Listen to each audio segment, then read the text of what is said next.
ಕುರೂಪಿ ಮರ. ಒಂದು ದೊಡ್ಡ ಕಾಡು ಇತ್ತು. ಅದರಲ್ಲಿ ಅನೇಕ ಮರಗಳು ಇದ್ದವು.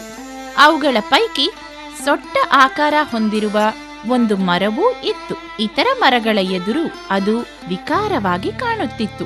ಇತರ ಮರಗಳು, "ಓ, ನೀನೊಬ್ಬ ವಿಕಾರ ಮರ" ಎಂದು ಗೇಲಿ ಮಾಡುತ್ತಿದ್ದವು. ಬಡಪಾಯಿ ಮರ ಯೋಚಿಸುತ್ತಿತ್ತು, ದೇವರು ನನ್ನನ್ನು ಏಕೆ ವಿಕಾರವಾಗಿ ಮಾಡಿದ? ಒಂದು ದಿನ ಒಬ್ಬ ಮರ ಕೊಯ್ಯುವವ ಕಾಡಿಗೆ ಬಂದ.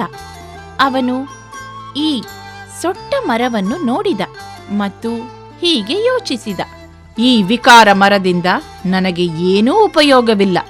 ನಾನು ನೇರವಾಗಿರುವ ಇತರ ಮರಗಳನ್ನು ಕೊಯ್ಯುತ್ತೇನೆ. ಹೀಗೆಂದುಕೊಂಡ ಅವನು ವಿಕಾರ ಮರವನ್ನು ಬಿಟ್ಟು ಉಳಿದ ಎಲ್ಲಾ ಮರಗಳನ್ನು ಕಡಿದು ಹಾಕಿದ. ಈಗ ವಿಕಾರ ಮರ ಯೋಚಿಸಿತು, ದೇವರು ಎಲ್ಲವನ್ನೂ ಒಳ್ಳೆಯದಕ್ಕೆ ಮಾಡಿರುತ್ತಾನೆ. ನನ್ನ ವಿಕಾರತನ ನನ್ನ ಜೀವ ಉಳಿಸಿತು. ನೀತಿ: ಎಲ್ಲದರಲ್ಲೂ ಯಾವಾಗಲೂ ಏನಾದರೂ ಒಂದು ಕಾರಣ ಇದ್ದೇ ಇರುತ್ತದೆ.